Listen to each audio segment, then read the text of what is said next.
Plants, the green organisms that use the power of the sun to grow and spread their planty ways. On the surface they seem very unlike animals, but if you dig a little deeper, you will find that, like animals, plants are made up of cells. Their blueprint is encoded using DNA, they grow and reproduce, and they also have to defend themselves from other organisms, both large and small. But did you know, the microscopic organisms that cause plant disease can be split into two groups, the thugs and spies. First, let's discuss the different types of plant pathogens, aka a microorganism that causes plant disease. A large proportion of plant pathogens are fungi, with there being potentially over 20,000 species of pathogenic fungi causing around 80% of plant diseases. Fungi have cell walls made of chitin, grow through long filamentous structures called hyphae, and reproduce through spores. You can see both the fungal hyphae and round spores here on this sample from a mouldy blueberry. Fungal diseases of plants include rusts, rots, smuts, spots, wilts, blights, molds, and mildews. The next type of plant pathogen are the fungal-like organisms called oomycetes. Like fungi, many oomycetes grow through filamentous hyphae, but they are genetically distinct from fungi.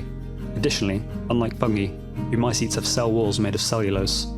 Oomycetes can infect a wide range of plants, causing similar symptoms to many fungal diseases, seen here with these oomycete and fungal mildew diseases of grape. The most well-known plant oomycete is Phytophthora infestans, which causes late blight in potato and tomato. This disease contributed to the Irish potato famine, which led to over 1 million deaths. Next we have bacteria, though, unlike in animals, there are very few bacterial plant diseases, with only around 100 species of bacteria being known plant pathogens. One example, though, is Agrobacteria tumefaciens. This soil bacterium infects plants through wounds and causes disease by inserting a fragment of its own DNA into the genome of the plant's cells. This section of DNA causes the plant to produce food molecules for the agrobacterium and plant hormones that cause rapid cell division, leading to the growth of tumours or galls. Other plant diseases are caused by viruses, which are tiny pathogens about 10 to 100 times smaller than bacteria. Viruses vary in morphology, but fundamentally are made up of a strand of DNA, or RNA, surrounded by a coat of proteins. Several hundred species of viruses cause plant disease, and in fact, the first ever virus discovered was a plant virus. In 1892, Dmitry Avanosky showed that tobacco mosaic disease was caused by a pathogen capable of passing through a filter too small for a bacteria. This experiment was then replicated by Martinus Beijerinck, and he labelled the causal disease agent a virus. Plant viruses are often spread between plants via an insect vector. Like how a mosquito passes disease between humans, insects, such as aphids, tap into the phloem of infected plants and drink their sap. They then transfer the virus when they hop between hosts, and their infected saliva is passed to the new plant. Finally, there are nematodes. There are over 25,000 species of these microscopic worm-like animals, and around 4,000 of these cause plant disease. They do this by piercing plant roots with their needle-like mouthpiece called a stylet. The nematode then secretes enzymes into root cells to digest the cell's contents, which the nematode then ingests. Additionally, like aphids, some nematodes also act as vectors for the transmission of viruses. So these are the different types of pathogens that cause plant disease, but who are the thugs and who are the spies, and what does this mean exactly? Let's start with the thugs, or to be more scientific, the necrotrophs. Necrotrophs use brute force to cause disease, and they feed off of dead cells. When they invade a plant, they use enzymes and phytotoxins to bust open and kill plant cells, gaining access to their delicious insides. They are also typically generalists, with each necrotrophic pathogen being able to infect a wide variety of plants. Examples of necrotrophic pathogens including some fungi, such as botrytis, some bacteria, such as those that cause soft rots, as well as some oomycetes and some nematodes. On the other hand, we have the spies, or biotrophs. Biotrophs do not kill their host cells.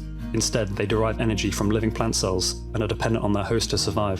Biotrophs are also incredibly specialized, and each biotroph often has a limited range of host plants it can infect.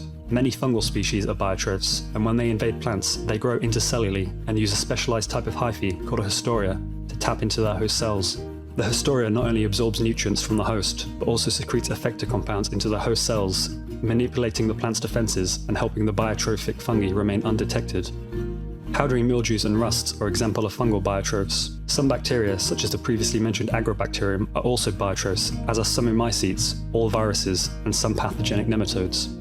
So these are the necrotrophs and biotrophs, but there is also a third kind of plant pathogen that utilizes both necrotrophic and biotrophic strategies. These hemi-biotrophs, such as the oomycete that causes late blight, start off as biotrophs, feeding on living cells, but then they switch to a necrotrophic stage where they kill the plant cells.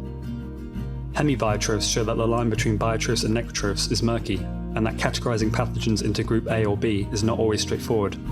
In fact, recent studies have suggested that necrotrophs, who classically are thought of as generalist brutish pathogens, may in fact also have more sophisticated infection pathways similar to biotrophs. All of this is important to understand due to the role plant pathogens play in agriculture. 10 to 20% of crop yield is lost to diseases every year.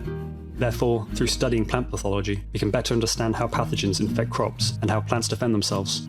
We can then breed varieties more resistant to these diseases, or deploy techniques to help control the spread of plant disease, allowing us to improve crop yields and help feed the world.